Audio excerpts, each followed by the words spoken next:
जी तो स्टूडेंट्स, आज हमारा टॉपिक है Avogadro's number, molecular mass and last one है मोल।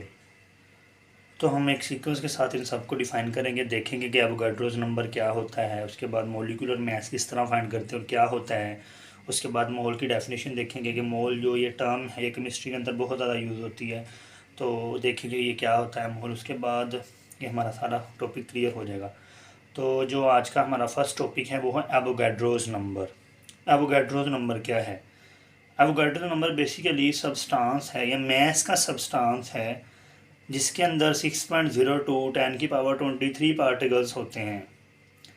यानी कि हम कोई भी ये सब्सटेंस है ना, उसका मैस जब लेते हैं, उसको अगर हम कहते हैं कि एवोगाड्रोस नंबर के इक्वल है, तो इसका मतलब है कि उस सब्सटेंस का जो मैस है उसके अंदर जो पार्टिकल्स होते हैं ना, वो नंबर ऑफ़ पार्टिकल्स वो कितने होते हैं, वो है 6.02 10⁻23 पार्टिकल्स। और वो जो पार्टिकल्स होते हैं वो पार्टिकल में भी एटम्स हो सकते हैं, या वो मॉलिक्यूल्स हो सकते हैं, या वो फार्मूला यूनिट्स हो सकते हैं। तो यहाँ से एवोगाड्रो नंबर की डेफिनेशन बन गई, it is the mass of a substance that contains 6.02 10⁻23 particles. Avogadro's number represented by Na। Avogadro's number को इस सिंबल से यानी कि Na सिंबल से रिप्रेजेंट किया जाता है। उसके बाद ये जो पार्टिकल्स है ना, इसमें 6.02 10⁻23 पार्टिकल में भी एटम्स हो सकते हैं, मॉलिक्यूल हो सकते हैं, या फार्मूला यूनिट्स हो सकते हैं। तो यहाँ से एवोगाड्रोस नंबर की डेफिनेशन, उसका सिंबल और पार्टिकल्स का हमें क्लियर हो गया कि ये क्या होते हैं पार्टिकल्स। उसके बाद अगली डेफिनेशन है वो है मॉलिक्यूलर मास।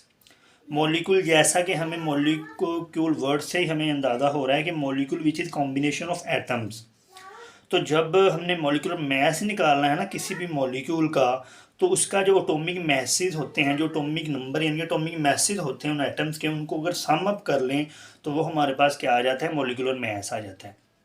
तो मॉलिक्यूलर मास की डेफिनेशन क्या होगी? It is the sum of atomic masses of elements present in a molecule.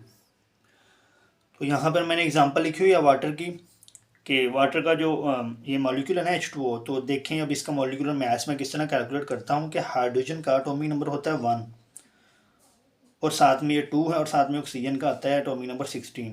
तो 2 ने 1 से मल्टीप्लाई हुआ तो 2 + 16, 2 और 16 18 ग्राम्स। तो जो वाटर है ना उसका मॉलिक्यूलर मास होता है 18 ग्राम।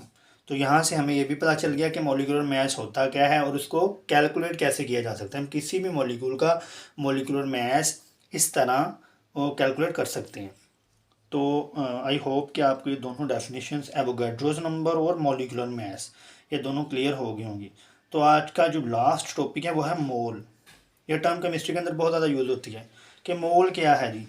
मोल बेसिकली ना अमाउंट ऑफ सब्सटेंस होती है, यानी कि किसी भी सब्सटेंस का mass, amount of a substance that contain 6.02 10⁻23 particles include atoms, molecule, formula units. तो यहाँ से ये बात क्लियर होगी कि जब हम कोई भी कहते हैं ना कि ये चीज़ 1 मोल है, तो इसका मतलब है कि जो इसके अंदर नंबर ऑफ़ पार्टिकल्स हैं, इसका जो मैस है वो क्या है, 6.02 10⁻23 पार्टिकल्स। यानी कि जब कोई भी सब्सटेंस को हम कह देंगे ना ये 1 मोल है, तो इसका मतलब है कि इसके अंदर इतने नंबर ऑफ़ पार्टिकल्स प्रेजेंट हैं। और वो नंबर ऑफ़ पार्टिकल्स मैंने आपको पीछे भी बताया है कि पार्टिकल्स वो एटम्स भी हो सकते हैं, वो मॉलिक्यूल्स भी हैं, और वो फार्मूला यूनिट्स भी हैं। तो यहाँ से मोल की डेफिनेशन क्लियर होगी। ये amount of substance contains 6.02 10⁻23 number of particles.